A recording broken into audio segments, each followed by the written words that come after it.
Hey guys, John here. Today we're in Avenger 2, and I have 10 more tips to share with you, so let's get into this here. Tip number one, this is going to help us for workflow and being a little bit faster in our patches. Whenever we're tuning oscillators, a lot of the times we go by octaves, and instead of clicking and dragging like this and missing 12 every single time, we can double click this and just use our scroll wheel, and that's going to move in octave increments, which is super helpful. This also works for other parameters as well, so we can go to the level and do the same thing. We can do the fine tuning, we can do detuning. So kind of getting the hang of using the mouse wheel, it gets much faster the more you get used to that. Tip number two is good old fashioned copy and paste. So there's some times where I'm making a patch and I have everything on my master effects rack and I kind of don't really want to keep it that way. So if I have like a delay on here, maybe a quantum or reverb or some crazy stack like this, and I've set all these settings here and I don't really want to rebuild this, and I want to put everything on FX1, so we can go to our master, we can right click this tab here, go to copy and then go to our FX1, and then we can right click and go to paste, and it's all going to be right over here. So then now we can go to the master effects and then we can right click this here and initialize, and then back here in our master is completely empty and we can start doing whatever it is we want to do. Tip number three, in the last video, we were talking about loading rack effects via this button right here and loading something up like this. Now, what we can always do is right click this here and it's going to actually scroll through all the different presets. So we don't have to just click here, open up the menu, click the next one. We can just right click and scroll and listen to see what we like. Tip number four, have you ever wanted to have the depth of a modulation be controlled by a macro? Now, I did talk about this in the Avenger 2 course I did on the Vengeance YouTube channel. However, if you missed that, this is how it works here. So let's say, for example, we want this cutoff here in the middle. Let's drag and drop this LFO onto the cutoff, and let's give this some depth here, and maybe a little resonance as well. So we have this modulation going. Now let's say we want to use this macro knob here. So all the way down at the bottom, we hear no modulation. And all the way at the top here, we're going to have full modulation and all the values in between here as well. So how do we go about setting something like that up? So let's first bring this down to 0 and let's go to our mod matrix. And here we see we have LFO1. This is going to the filter 1 cutoff at approximately, 33.33. Okay, cool. So what we need to do to make this work is click on this plus here, and then we want our first macro to be controlling that. So let's go to macro, and then macro 1 right over here. So we have this guy set up. So now under the select target, we can click this menu, and here where we see mod matrix slot, we see here, group LFO1 to the filter cutoff. So this is what we want. So we select this here. Now we have to think about what's our maximum depth. So if we like this 33.33, what we can do is double click this here, type in 33.33, hit enter, and then this guy is going to go back down to 0. So now if this knob is all the way to the bottom, there's no modulation. And as we increase it to the top, then here at the top here is going to be 33.33. And if we want a little bit more, we can just increase this or less.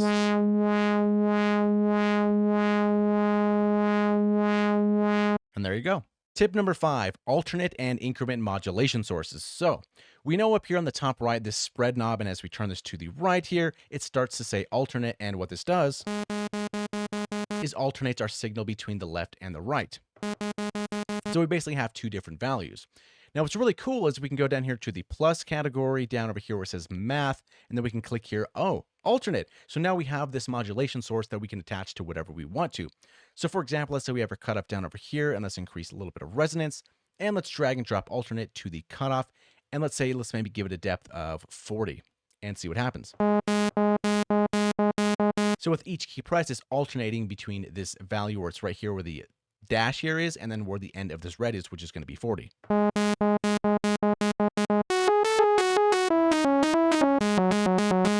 It's basically the same thing over here, but here is controlling the panning, but here is controlling the cutoff. Now we can put this on whatever we'd like to. Maybe we want to do a little bit on the resonance, maybe 20 right over here.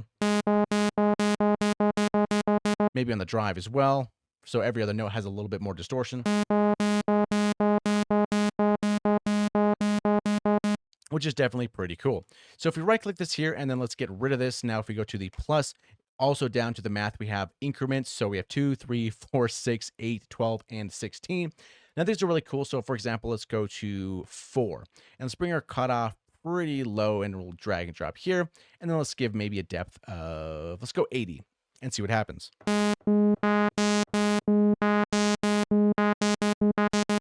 So it's just going to increment 4 times and then it just recycles over and over and over. And then we can also change our modulation source as well right over here with keeping everything intact, which is a really cool thing in Avenger. So we can right click this here, go to math, and maybe go to increment 3 and see what that sounds like. So you have 1, 2, 3, and then back to 1. Definitely really cool modulation sources.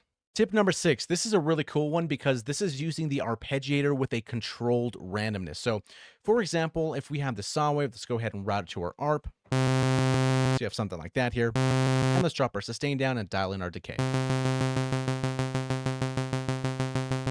So you have something kind of like that here. So now if we look at our ARP and we say, okay, maybe I want to play in a major scale. So for example, if we go in this little button right here, this dice, let's click this.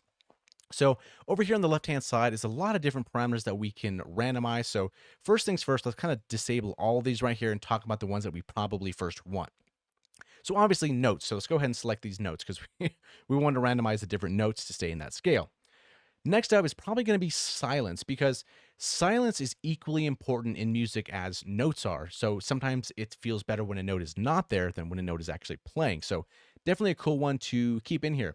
And another one is probably going to be octaves as well because staying in the same octave can maybe get a little bit boring. So let's first check these 3.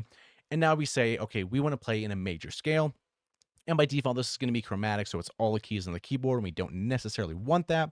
So let's click on this list here. And then we can go to major. And then now if we roll things a couple times, we have a major scale or a major ARP. Pretty cool. So now we want to refine this a little bit more. So if we go full on strength for this guy, we could go to our notes and say, maybe this E, I don't want it to have 14%. Maybe we can drop it down a little bit so there's less chance of that coming, but that's a little bit beyond the scope of this. So you can do that if you'd like to. The next thing we should probably talk about is going to be the silence. So if we go to our silence, I want to take all these down and I just want a little bit of this first one here. So this is going to say 63% chance of no silence and then 37% chance of one silence here. So one of these blocks, and then I increase this here. So now there's going to be quite a lot of holes here, which is kind of cool.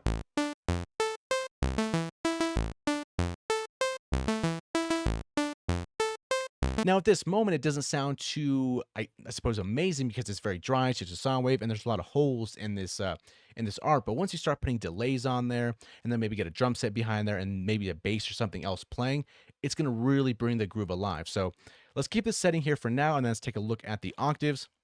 So for this guy, I don't want +2 or -2. I kind of want, like, for the most part, staying in this octave, and maybe a little bit of 1 every so often. That might be kind of cool. So every time I hit roll, it's basically going to stay in these parameters that I chose, but it's still going to give us a little bit of randomness.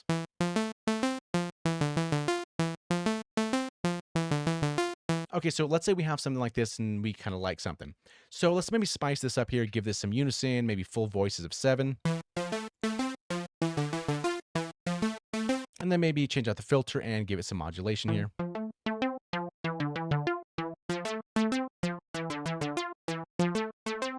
Just something like that here, and then maybe we can add on an EQ, we can add on a compressor. It's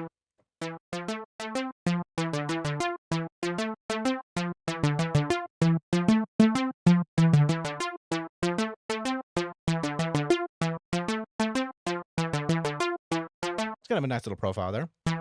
Okay, so we have this here, and then maybe we want to add a little bit of delays.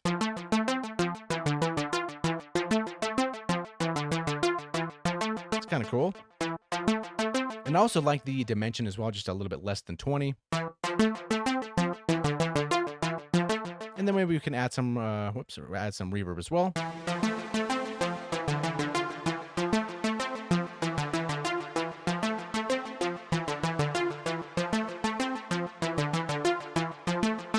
So we have something kind of like that here. And now if we went to our drum set and maybe add something like this as well. That should go to our zones here and extend this as well.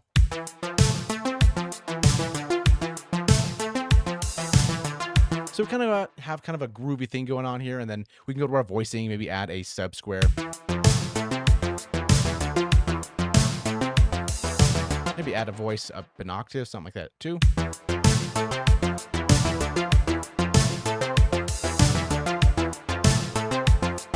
Okay, so we have all these ingredients here. We have our ARP done. We kind of spiced up the sound a little bit. So now if we go back to our ARP in the randomizer section, now we can just keep hitting roll for however long we want to until we find something we like with these certain parameters.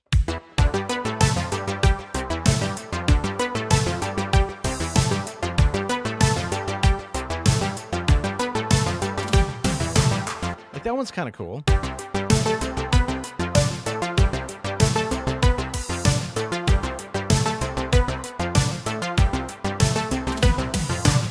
And then you can start adding a bass to that and other stuff as well as this patch progresses. But this is kind of cool because we just said we want this on we want a major scale to play some random notes, some random silences and octaves, and there we go. Another thing to make this sound a little bit cooler is the length, so we can look at that real quick. So length, I don't really want 0.25, maybe a little bit of half. This might be kind of interesting. And then I definitely want some longer twos, something like that might be kind of cool. So these also increase a little bit. Maybe a little less of these here.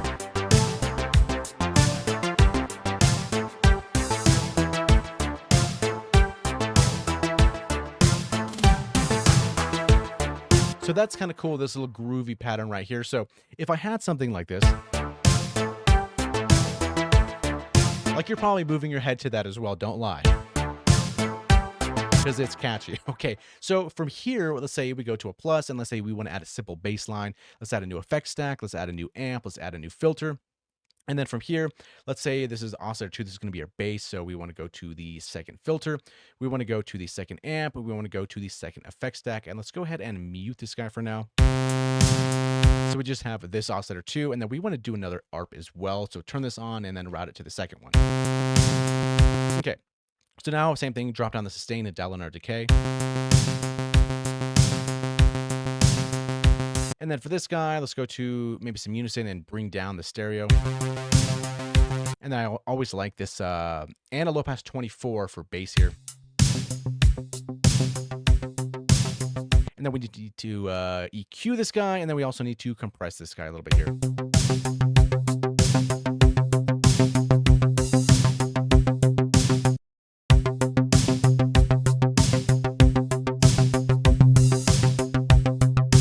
Okay, so you have something like this here.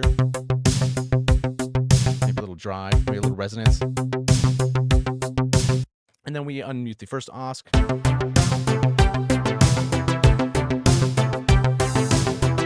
And then from here, you can go to the second ARP and just kind of like change whatever notes that you want. Maybe you can go up to fifths right over here. So let's hold down shift and let's highlight this here. And let's bring all these up by 7.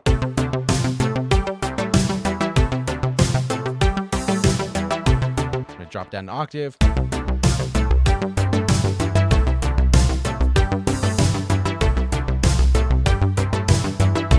But yeah, that's just a quick little example right over there. Or you can do the same thing with this ARP and go to the randomizer and say, okay, I want this one as well to be in a major scale. And you know what? Let's just randomize all of this here except for the octaves. Let's kind of keep that in the same octave.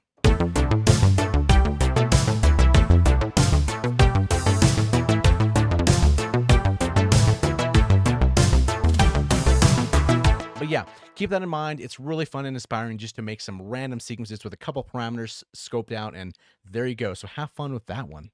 Tip number 7 is dealing with ARP Keyboard Zone. So if you don't know about this might trip you out a little bit here. So if we go from a new preset here, and let's say our first oscillator is going to be a bass, for example. So let's bring up some unison, drop down the stereo. Let's change our low pass filter to a 24. Route this to our ARP. And maybe drop that down an octave.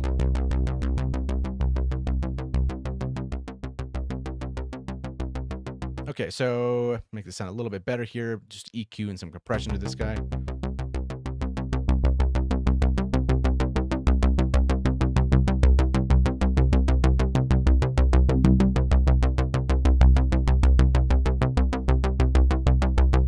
Okay, we have a very simple bass here.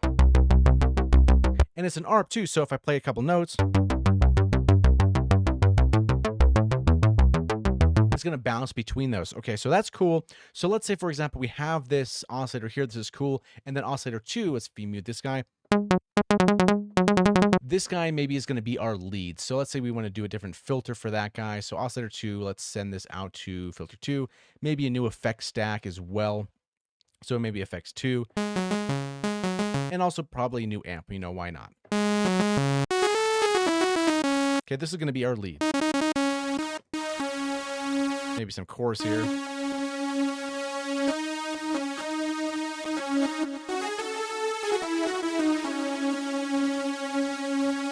Give it some vibrato, why the hell not? Okay, so we have this here. So now we have our bass on our left-hand side. If we unmute it. And then once we start playing another note, we notice our bass isn't still doing the same pumping thing. Right, so you think, okay, maybe we need to go to zones and kind of let's zone in this here and kind of figure this out. So our first one is going to be our bass. So let's kind of label things accordingly. So bass, and then we have this guy as a lead. So we see here bass and lead. So maybe let's say on this note, I don't want my bass to play anymore, or maybe this guy. So let's drag our bass until our bass doesn't play anymore. So all the way up here is just my lead. That's great. And down here, it's my bass, but also my lead. So I want to chop the low end off of my lead as well.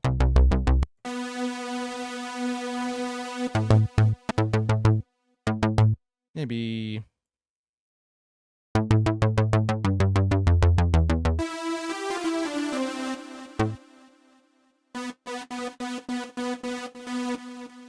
So yeah, this is the last note that my lead will play, and then we go into the bass. So we have two separate keyboard zones. The left-hand side is going to be our bass, and the right-hand side is going to be our lead. Great. Okay, so now we think we fixed the problem. Let's hit our bass again. We like that pumping, and let's add a lead to it. We're like, what's wrong with our bass? What's going on? So this happens because if we look at our ARP here, we have this area here called the start and the end note. So this is basically telling us where is our ARP going to start on the keyboard and where is it going to end. So for example, this note right here is where my lead starts. So maybe I want my bass ARP to end around that area as well. So if we go to our keyboard here, we can click this. So now I can play my bass.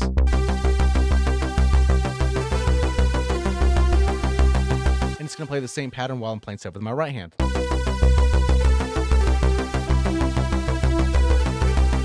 And it's really nice too once you add some drums in here. So if we went to our synthwave, what a really cool one is the, where are you? And I think it's in 4.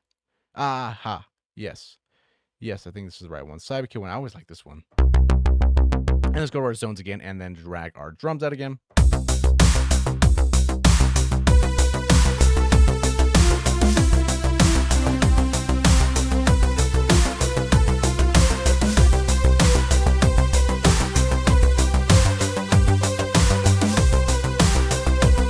So now we can play the bass with our left hand and change the chords, and it's not going to affect it by the stuff we play with our right hand. So yeah, something to think about if you've ever run into that issue before. Tip number 8 is dealing with mono legato patches or just mono patches in general. So for example, we have this here. Let's bring up our unison and some obvious modulation. So in a lot of synthesizers, there'll be an option that says like mono legato, stuff like that, and it's pretty obvious. So let's say for this example, we want to play in mono legato, meaning that we only want to play one note, but if we hold down another note or hold down a note and play another one, we don't want those envelopes to re-trigger. So for that, we can go to our pitch tab here, and under our mode, we can go to mono legato. So as long as we hold down a note, our envelopes won't re-trigger. But let's say we don't really want that. We just want a mono patch and we want the envelopes to re-trigger every single time. So for that, we go to our pitch. Let's turn this off for now. And then up in our voicings up here, it's 0 to 32 by default. We can go to max to 1.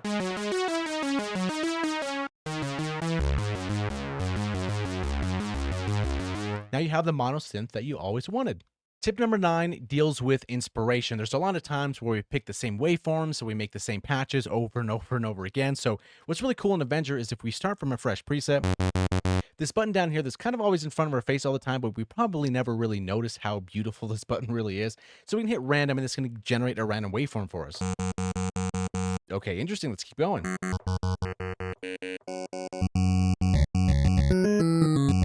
Okay, so that's kind of interesting in its own right. So now we can take this a step further with these other two beautiful knobs. And over here, we have V strength and we have V speed.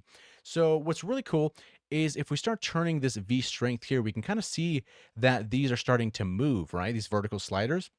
So we can move these around a little bit. And now once we start increasing V speed, they're going to start moving by themselves. So every time you're hitting a note,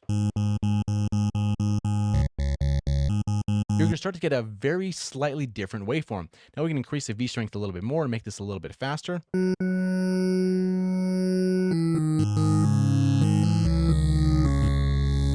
So it's definitely really cool. Now this is pretty fast here, so I'd probably, in practical reasons, I'd maybe bring it a little bit down here like that. And this is excellent for pads as well, right? Because we want that change over time. So we can hit randomize quite a few times on a certain waveform and kind of get something that we like, and then slowly kind of move this thing over time. And then now we can give it some unison.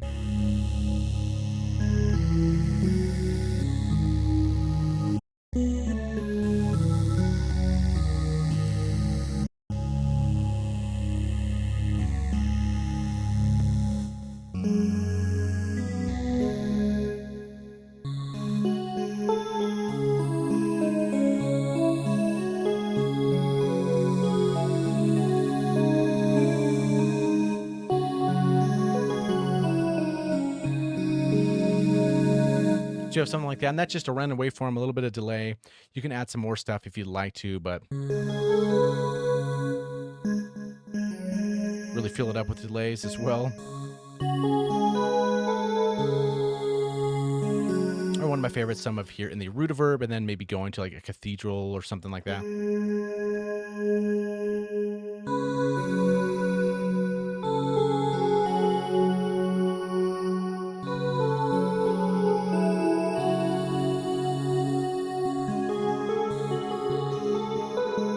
And it's a nice sounding waveform as well. We don't even have to use this as a pad. We can bring down our sustain, route this to the ARP, and then obviously drag down our reverb too.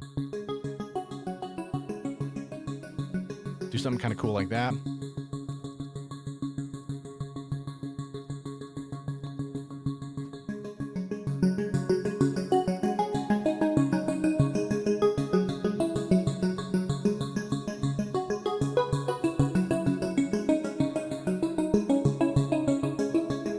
So yeah, don't overlook these random and V strength and V speed buttons. You can come up with quite a lot of inspiration that way. Right, so last but not least, tip number 10, the last one I'm going to leave you with is yes, you can change the skin inside of Avenger 2. You might already know this, but just in case you didn't, if we go here to the System tab, there's a tab here called Skin, and we have a few different skins to choose from. So by default, this is going to be Avenger 2.0. It's probably my personal favorite, but you can scroll through here and you can go back to Avenger 1 if you're used to this one, and then there's quite a few other ones to pick from. My second favorite is actually this vintage one. It's actually kind of cool. So all we have to do is hit activate. It says close and reopen the editor to activate changes, and we hit OK. Let's close it out and then reopen the page. And then now the synth is going to have a brand new skin on it. And this one looks pretty cool. The knobs look different and all that. So it's kind of cool. Because sometimes changing out a plugin skin can give us a little bit more inspiration for some odd reason. But yeah, that was the last one. Thank you so much for watching. Hopefully you learned something from this tip video. It went a little bit longer than expected, but hey, there's a lot of tips to share with you guys. Thanks for watching. We'll see you in the next one.